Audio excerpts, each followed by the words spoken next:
Mengapa mahasiswa ini masih mengancam demo berjilid-jilid padahal IHSG ini sudah hijau dan kurs dolar terhadap rupiah ini menurun atau rupiah menguat terhadap dolar? Saya kok menduga ada asing yang menunggangi dan mereka tidak sadari.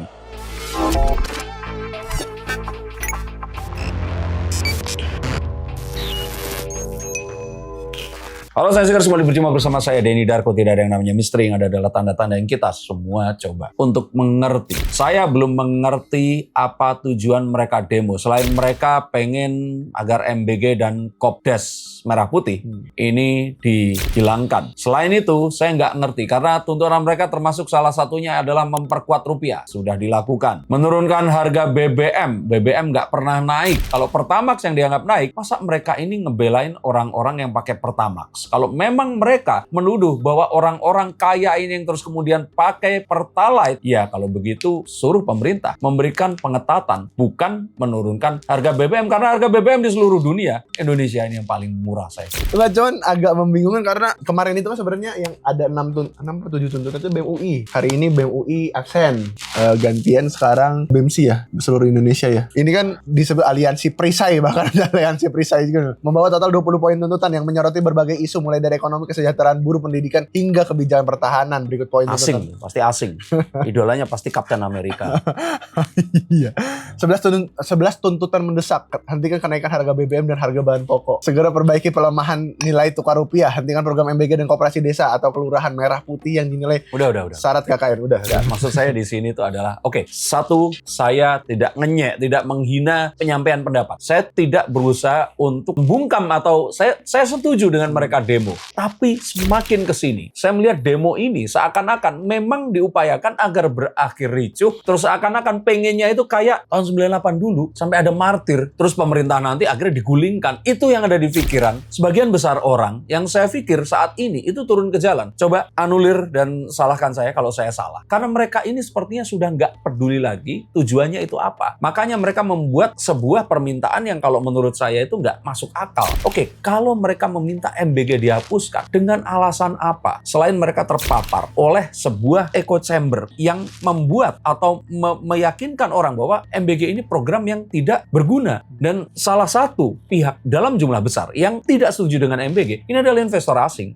Ini adalah Morgan Stanley. Ini adalah orang-orang yang merasa bahwa memberikan sebuah upaya untuk meningkatkan gizi dan menghilangkan stunting kepada masyarakat Indonesia, ini adalah sebuah upaya yang keliru. Apakah MBG sudah sempurna? Belum, jauh sekali. Tapi untuk menstopnya, saya tidak setuju. Koperasi Desa Merah Putih, ini idenya bagus, ya sudah, perbaiki idenya, jangan minta di stop. Saya pun tidak setuju dengan pakar hukum tata negara yang beraliansi membentuk dirty vote agent itu, yang terus mengatakan bahwa negara ini harus disusun, kalau undang-undang harus dibikin dulu dan sebagainya. Ini tuh dalam kondisi perang, tapi kita nggak bisa mengatakan kita sedang perang. Kalau kita katakan perang, investor akan pergi. Orang-orang yang wisatawan nggak akan mau datang ke Indonesia. Tapi pada kenyataannya, ini adalah perang versi baru. Perang asimetris yang memang terjadi. Dan saat ini semakin, ya kalau kita bilang perangnya semakin menjatuhkan korban. Mas, tapi kebebasan berpendapat sebentar. Mau ngomong apa? Demokrasi. Bukan. Hak asasi manusia.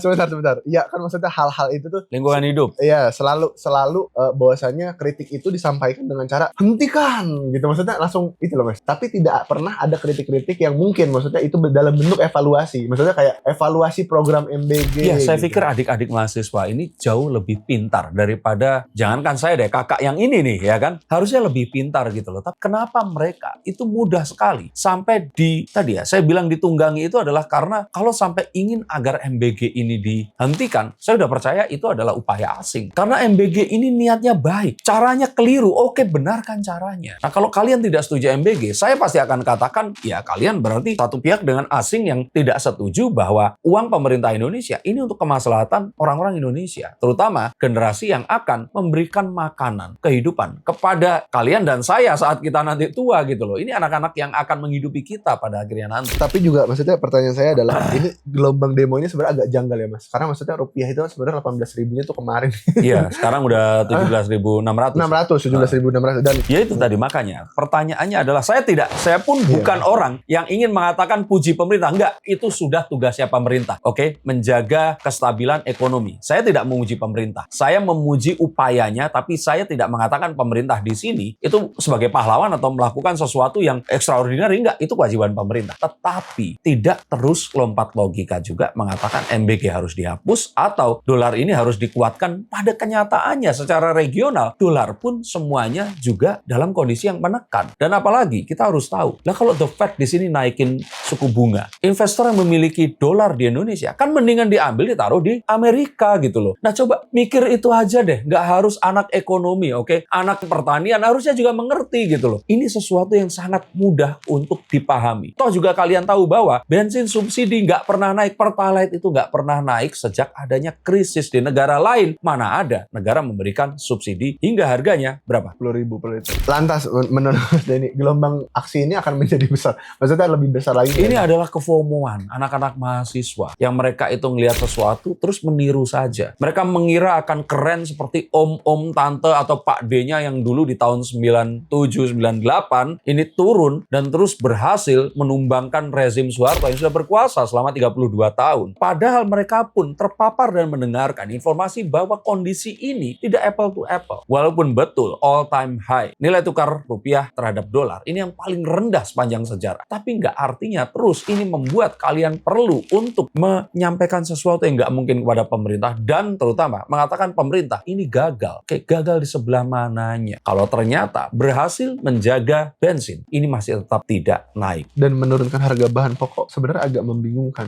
Nah, menurunkan harga pokok. Oke, harga bahan pokok itu otomatis pasti akan naik karena rantai pasoknya dari sana itu sudah tersendat. Kalau bahan pokok yang Indonesia, makanya pemerintah pun berupaya untuk melakukan ketahanan pangan. Kalau kemarin sudah swasembada beras, ini mau swasembada pangan yang artinya sagu, singkong dan sebagainya. Ini akan benar-benar kita tidak perlu impor sama sekali. Kalau kalian ingin menstabilkan bahan pokok, maka jangan halangi pemerintah melakukan pembangunan lahan persawahan di Papua dan juga saat pemerintah menggalakkan MBG karena di MBG itulah penyerapan dari hasil pertanian dan peternakan itu secara baik atau mungkin lebih baik itu dilakukan. Apakah tidak ada korupsi? Ya tentu saja masih ada, tapi itu harus diperbaiki. Ini juga maksudnya berarti menurut Mas Denny ini nggak bakal terjadi reformasi jilid juga tuh nggak boleh.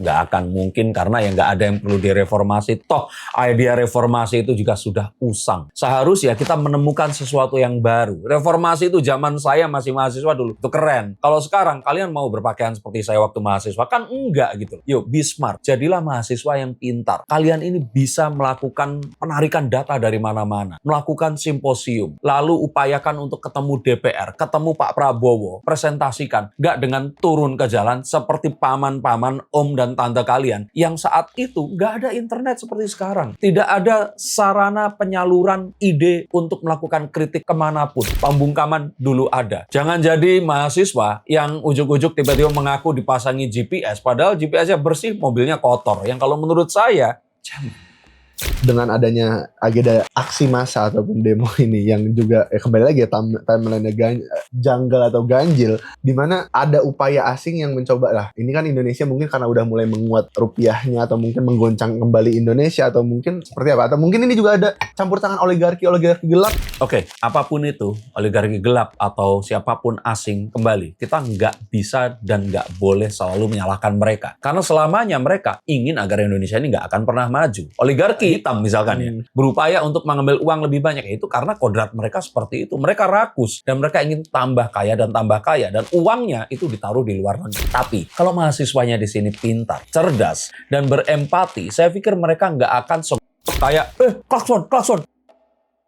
Itu kan sesuatu yang kalian memperjuangkan demokrasi. Tapi di saat memperjuangkannya, nggak ada demokrasinya sama sekali gitu loh. Iya kan? Buka matanya, makanya. Ini sesuatu yang kalau menurut saya, kebablasan. Mereka ini terlalu mendewakan atau melihat sebuah konten di sosial media dan ingin berusaha membawa itu ke dunia nyata. Dan merasa bahwa kondisi yang, saya nggak bilang ini baik-baik saja, tetapi kondisi yang seharusnya tidak separah ini, pengen dibuat parah. Pengen agar merasa mereka ini merasa berjuang. Saya yakin mereka ini pasti lagi cuti atau nggak kuliah. Atau mungkin nilai mata kuliahnya ini pasti juga berantakan. Karena tiap malam mereka pasti merasa bahwa kita direpresi. Waktu di jalanan mereka merasa diikuti. Dan mereka mungkin merasa bahwa mereka dalam sebuah film di mana nyawa mereka ini terancam. Dan kehancuran ini di depan mata jika mereka tidak bertindak sesuatu. Udah panjang? Udah panjang. Bener? Iya, Udah kurang panjang? Enggak. Oke, karena udah panjang, maka coba tulis yang lebih panjang lagi di bawah sini, komentar kalian. Terima kasih atas dukungan dan juga semangat kalian untuk ikut menyuarakan perdamaian dan juga kecemasan kalian kepada pemerintah dengan cara yang benar dan tidak menimbulkan agitasi serta